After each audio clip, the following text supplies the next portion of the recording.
So I grew up in France, and I grew up difficult childhood, but to some extent I thought that was normal, because that's all you know.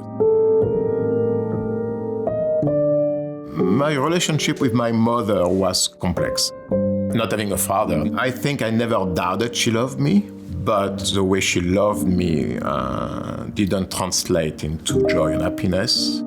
And I think for a long time I was numb to people who love me and didn't want to be loved, actually, because I never knew what it was. So my mom was a beautiful woman, but she was addicted to prescription pills.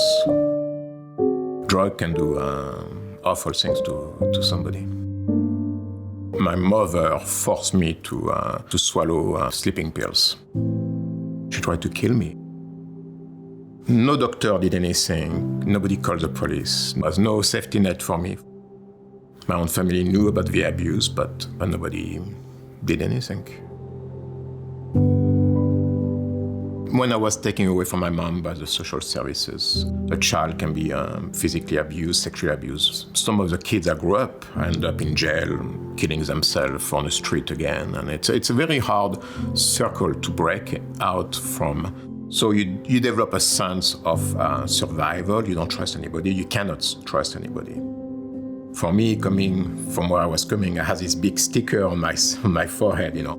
I was forced to leave school when I was 15, no degree, nothing, and I have to find a job. One day I was walking by a chocolate shop.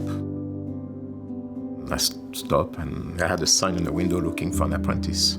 So I go in and did my first interview and I was hired on the spot. The kitchen became my safe environment, structured like a family.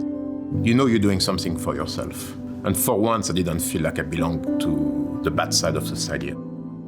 And then I moved to New York in '94, and from that move, my career took off. But I wasn't aware of my mental struggle, PTSD and panic attacks, full-blown.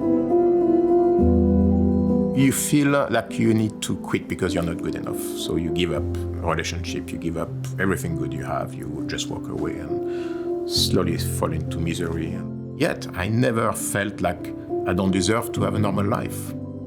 Living on the street, mental health struggle, drug addiction, physical, mental abuse, it's all connected, and that circle is hard to break.